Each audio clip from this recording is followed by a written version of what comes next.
Welcome to the channel, everyone. In today's video we check out Forspoken.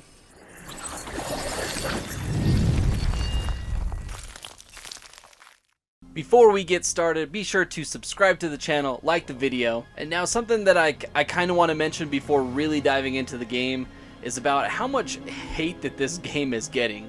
Like, it's getting ridiculous. The amount of people I've seen on like social media and even on my YouTube shorts that I've made have just been hate jerking this thing like crazy.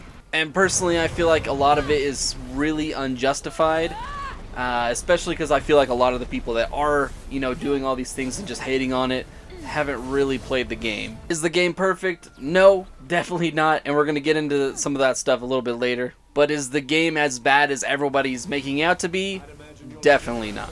I don't know, I just find it like super annoying when people just start hating on something and hate jerking something just because it's the popular thing to do. I mean, for me personally, it wasn't the best game ever. I had a decent experience, and it was, like I said, definitely not as bad as people are making it out to be. But with that said, let's jump right into the review.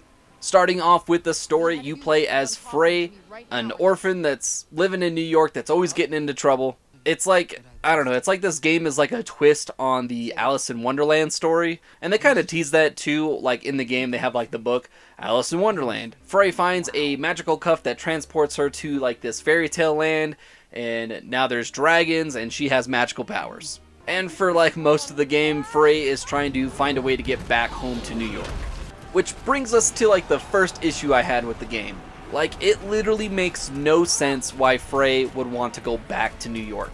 There's literally nothing for her there. She's got no family, she's homeless, she's a criminal. Like, all she's got is her cat, and it makes no sense because she's transported to this fairy tale world and now she has powers, but somehow she still wants to go back. Like, that, it just doesn't make any sense. Like, nobody would do that. Anyways, to get home, she more or less has to defeat the 4 Tantas, which are like the game's main villains, I should say. And the Tantas are kind of like the guardians of this realm, and they've all gone mad.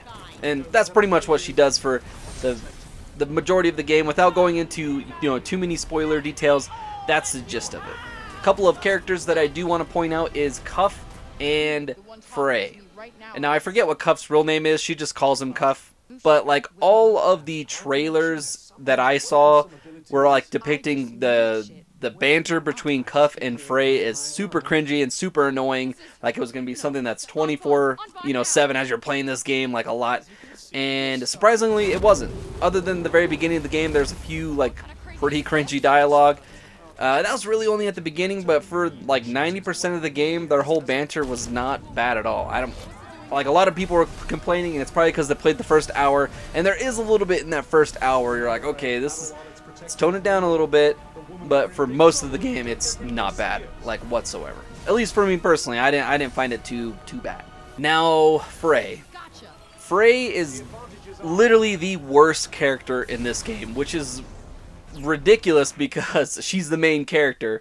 And I don't know if this was intentional or what, but I just feel like that they made Frey's character just so unlikable. She's freaking rude and mean to literally every single person she meets in this game. Like, no joke. I just hate when games and movies and just whatever, like media in general, they try to make their main character like all like, sassy and arrogant and rude. I don't know, it just comes off as a very unlikable. Like I said, she's basically just an a-hole to literally everyone she meets, whether they're helping her or whatever it is. Like, there's even people that are literally trying to help her get back to New York because that's what she wants, and she's just a straight up jerk to them. I don't know, maybe it's just not good writing, but I just did not like Frey whatsoever. One thing that I also did not like about Frey also as well is that Frey swears way too much. And I don't have a problem with swearing, I really don't. People swear all the time. But Frey here, like, if you could imagine back, like, when you were in high school and there's that one kid that would swear every other word because they thought it was cool, and it just comes off as, like, annoying and, like, offsetting, and that's Frey here. Like, she just swears to the point where I'm like, did you really have to drop an F-bomb there? Like, it just doesn't make sense, and it's just too much swearing. Thankfully, the gameplay here is awesome. I actually really enjoyed it. The magic system that they have here is definitely a highlight, and if there's anything that they take away from this game to future projects, is I hope that they take this magic system, because it was awesome. It does start off a little slow. You only have access to one magic skill tree type set called purple magic. Now there's 4 different, variant colors of magic. You got your purple magic, red magic, blue magic, and green magic. Purple magic is more of like your earth-based attacks.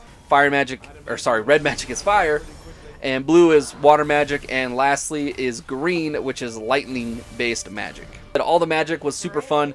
Each different, I would say, color wheel. I don't even know what you would call it. It's just the different elemental magics have like a ton of spells in each of them, so there's a ton of variety, ton of support spells, ton of like attack spells. A lot of it's super cool, and it was really fun switching between the two, like trying to fight enemies to the 4 magics. Actually, like I said earlier, the combat was a lot of fun, like just bouncing around enemies. It was, like I said, I wish that they would take anything to take away from this, it would be the magic. It was awesome. It does start off a little slow with only having access to that purple magic, and each time you defeat a Tanta, you take her color magic ability. For instance, you beat Tanta Silas, and then now you have fire-based magics, or red magic. Enemies here, I'm a little mixed on, just because I thought that the enemies themselves were pretty decent. I liked that a lot of the enemies had a weakness to a specific magic, and so it did kind of keep you on your toes, kind of scan them to see what their weakness is, and be switching to the magic. So if you were fighting, for instance, like there's like these big bears pretty early, and they are freaking strong, but they're weak to like lightning magic, which was one of the later game magics, but like doing fire damage to them just doesn't do a whole lot of damage. And so you're always constantly switching magics depending on which enemies you're fighting. So I thought that was really cool. It kind of like, it keeps it from being just a button masher to try to defeat enemies. You actually have to kind of think about it, use the correct spells. But also a lot of the enemies, especially in the open world, were a lot of like animals instead of like, I don't know, like you're fighting like these demon witches, and you would think that you'd be fighting more of like their minions and whatnot.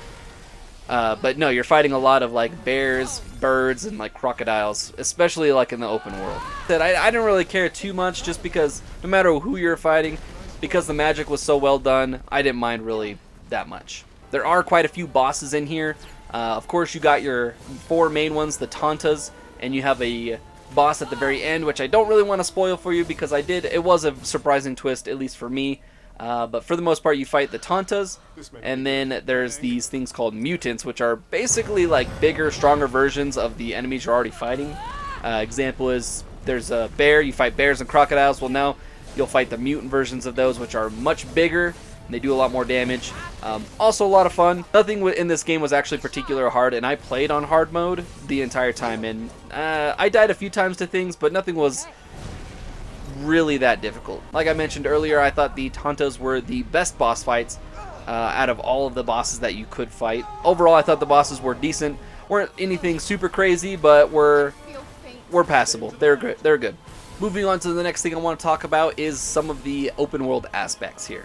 Honestly, Forspoken's open world is pretty generic, I would say. It's very reminiscent of any like Ubisoft Assassin's Creed game, of recent Assassin's Creed games that you've played, where it's just a big map and it's just full of objectives for you to do, and there's just not a whole lot in between. Especially with Forspoken, its world is a lot more open, which I guess is kind of okay, because it gives you that freedom to run around and parkour around the different mountains and hills and stuff like that. There are like 4-ish, if you want to say that, biomes. They're kind of not. They just kind of slowly fade into like kind of biomes. There's like a foresty area, a desert area, and kind of like a wetlands area, and those are kind of like pretty much it. Like I said, very standard. If you played any, any Ubisoft game, the Ubisoft formula is very reminiscent of that. So nothing to write home about. And the last thing I want to talk about is the game's performance. I played Forspoken on the PS5, and on the PS5 there is 3 settings that are available. You have Performance Mode, which targets that 60 frames per second, Quality Mode, which targets that higher resolution, and then there was Ray Tracing, which is kind of along with the Quality Mode as well.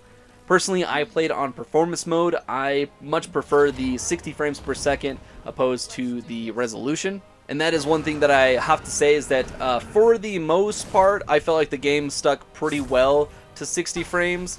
The only problem is that the resolution always took a hit. Not so much in the open world, I didn't notice it as much in like combat and things like that, but especially cutscenes, like everything just seemed blurry, like the resolution dipped down way low, but the resolution always seemed to take a hit, and I didn't switch to resolution mode just to see if that made a difference or not. Just because this is a much more fast-paced game, especially when you're fighting the enemies, that I really didn't want to give up that 60 frames. And like I said, I don't know how well it stuck to that, just because it was hard to tell, especially with that resolution. I don't know, it's just sometimes the game would just look blurry, and I think it's mainly due to that resolution dip. With that said, let's move on to my final thoughts. After beating Forspoken, I think overall I had a decent time with the game. And honestly, I think the game is extremely average in almost every aspect that it does outside of the magic system. Story was pretty average. The open world was average. Like, everything was just like as average as it could be. Like, the game wasn't bad, but it wasn't necessarily good either, if that makes sense. And honestly, if it wasn't for the magic system, I probably would have given this game a much lower score than what I have already. But the magic, like I said, was a lot of fun. I loved all the spells. They were all like unique too, so it wasn't just like you do one thing with the fire spell and then you go to the, you know, the earth type based spells and all of a sudden you're doing the same thing. Like, they're all like pretty unique and different, and that was nice. Just all the magic was pretty unique, and I enjoyed it. Like I said earlier, if there's anything they take away from this game on the next project they make, I hope that it's a magic system, because it was great. With that said, I'm going to give Forspoken a 7 out of 10. Also, because of that, and because I thought everything was extremely average outside of the magic, I really don't think that this game warrants that $70 price tag. It's a hard bargain in my opinion. Like I said, I had a decent time with it, but if I had to do it over again, I think I would wait for a sale, personally. $70 is a very steep price for a very average game. But that's going to be it for today's video on Forspoken. Let me know down in the comments below what you guys thought of the game. Don't forget to like and subscribe, and we'll catch you guys on the next video.